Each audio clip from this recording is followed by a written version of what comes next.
from 6 p.m. to noon. Considering the altitude and the weather, do you see that as a disadvantage for England? No, it doesn't matter. It doesn't matter. It's a game of football at the end of the day, and it might be a small adjustment that we need to make, but in the end, it doesn't change our outlook on the game and what we're trying to do. Whatever happens, however the game plays out, we're going to try to come out on top. Marcus, you've played in some of the biggest matches, some of the most iconic stadiums in world football, but the Azteca Stadium in Mexico, it's exciting for everybody, I think, going involved there. What are you expecting? That's a fun thing. We don't fully know what to expect. We just know what we're capable of, and with what we've got in the squad, if problems get thrown at us, we're going to find a way to deal with them, and that's pretty much the mentality of all of us, the players and staff included. We have full belief in. We don't expect the game to go exactly how we planned, but no game does. So it's nothing new to us. So yeah, we're looking to soak in everything about this fixture that you touched on there. The stadium's amazing. Passionate fans from both sides. So yeah, hopefully it's a good game of football and we come out on top. I mean, there's a lot of conversation about goalkeepers being overprotected in situations where people have, obviously on social media, gone berserk about it. What is your opinion on that? On goalkeepers? Yeah. I don't know. I think the rule books, the rule book, and the referees just try and do the best job they can. To be honest, I try and stay out of these conversations because I get too emotionally engaged in them, and probably affects me on the pitch. So yeah, I just let the referees try to do the job the best way they can, and we focus on the game. Marcus, a lot is made of the altitude, home advantage. Are we making too much of it with you as players? Do you even think about that, or are you worried about playing at altitude? Yeah, but you make too much of everything. Listen, in the end, it's a game of football. We've all been playing football since we was kids, and we've played in different environments, different atmospheres.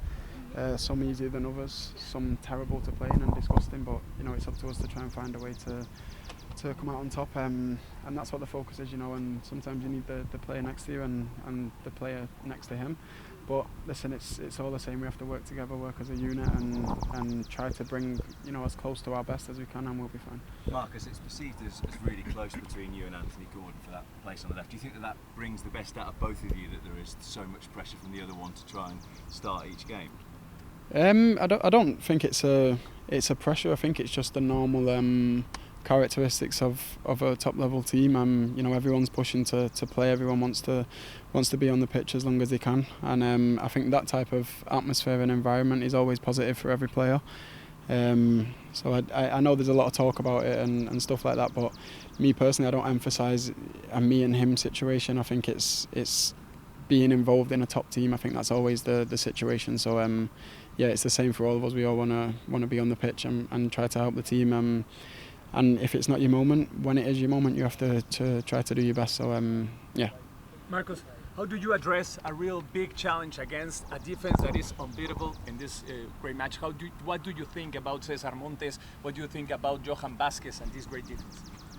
They've obviously defended well, but no defence is unbeatable, and it's up to us to find a way. It's another challenge, and it's almost as if people expect you not to come across challenges to win a World Cup. It's just unrealistic. We're going to play against some top players, some top teams, some top defensive units, top forwards.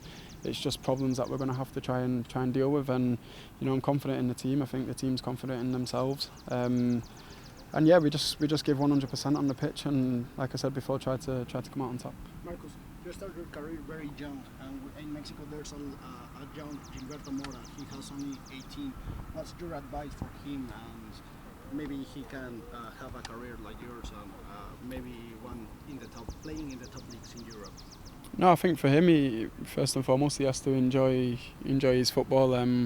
And this is the best stage in the world, so for him to be here at that age is incredible. So no, he just has to continue and work hard and enjoy. Marcus, can I ask you about Harry Kane? We talk about him so much, and the impact he had in that game the other day, the impact he's had on English football is huge. How much does he give you a boost around the squad right now, and especially with you providing the bullets for him to score? That's your job. How important is he? Do we not give him enough credit? Yeah, I think he always deserves credit. You know, he's one of the match winners in the team, and you know, like you said, he's showed up for us on many occasions. I think for us in the squad, you know, it's more of a shock to us when he's not scoring goals. So you know, we expect him to find a way to score, and like you said, we just have to support him as much as we can. And yeah, you know, if a chance comes his way, I expect him to take it. So you know, the team have a lot of confidence in him, and you know, the confidence comes from him having that in himself. So yeah, he's had an incredible year. So it's just about letting him continue to do that, and yeah, try to support him as much as we can. Well done, guys. Thank you.